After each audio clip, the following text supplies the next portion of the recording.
ketika mandi ke dalam rongga tanpa disengajakan oleh orang yang berpuasa. Okey, secara ringkasnya, tajuk dia katakan hukum air yang masuk ketika mandi ke dalam rongga tanpa disengajakan oleh orang yang berpuasa. Jadi ketika kita mandi, tiba-tiba masuk air ke dalam rongga tanpa disengajakan, apakah hukumnya? Okey, secara ringkasnya, untuk kita faham masalah ni, secara ringkasnya adalah kadang-kadang ia membatalkan puasa, kadang-kadang ia tidak membatalkan puasa. Kita mandi, masuk air ke dalam rongga, tak kira lah asal rongga yang terbuka. Dia masuk air ke dalam rongga melalui lubang yang terbuka, melalui saluran yang terbuka. Kadang-kadang ia membatalkan puasa, kadang-kadang tidak membatalkan puasa. Kalau sengaja, hak tu je lah batal puasa. Ini bukan sengaja termasuk. Kadang-kadang ia membatalkan puasa, kadang-kadang tidak membatalkan puasa. Kita nak tahu batal ke tak, kita kena tengok mandi tersebut disyariatkan ataupun tidak. Itu asas dia. Kalau mandi tu disyariatkan, maka ia tidak membatalkan puasa kalau masuk air tanpa disengajakan. Contoh mandi disyariatkan dia, mandi wajib. Malang mimpi, kita tak mandi melekang setelah daripada keluar fajar.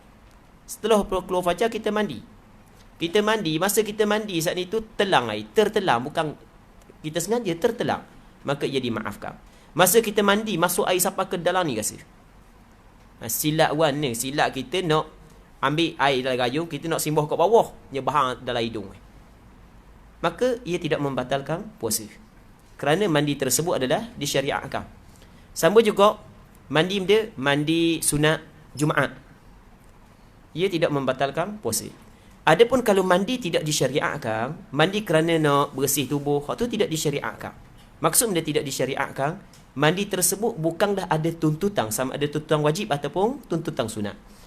Maka kalau masuk air melalui mandi tersebut, ia membatalkan puasa. Okey, itu asas untuk perbahasan ni. Boleh faham kan? Okey, kita buat contoh lain. Kita nak ambil wudu. Maka walaupun kita puasa, sunat kita berkomor. Sunat kita berkomor. Apa yang dituntut kita berkomor adalah sebanyak 3 kali. Kali pertama adalah disyariatkan. Kali kedua adalah disyariatkan. Kali ketiga adalah disyariatkan. Masa kita komor, tengah kita komor, tiba-tiba tertelang air. Maka ia tidak membatalkan puasa kerana perkara tersebut terjadi daripada perkara yang disyariatkan.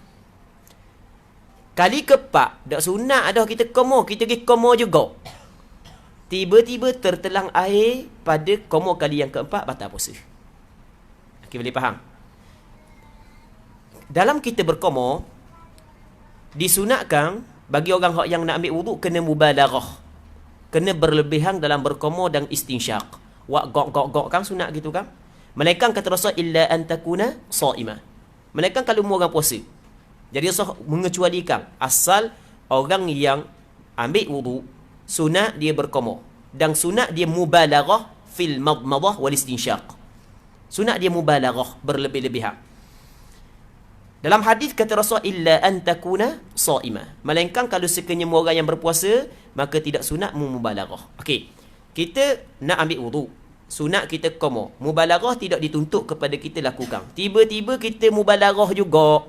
Sedangkan kita berpuasa, kita buat gok gitu. Telang air. Batal puasa. Kalau dah telang, tak batal lah. Kita bincang berkenaan dengan tertelang. Kalau sengaja, hak tu jelas lah. Hak ni bukan disengajakan. Okey, kita buat contoh benda lagi. Mulut kita darah. Maka wajib kita basuh. Di dalam masalah kita nak membasuhkan najis hak yang ada dalam mulut kita, mesti kita kena mubalaghah. Jadi mubalaghah disyariatkan. Maka kita mubalaghah gok, tiba-tiba tertelang, tak batal puasa.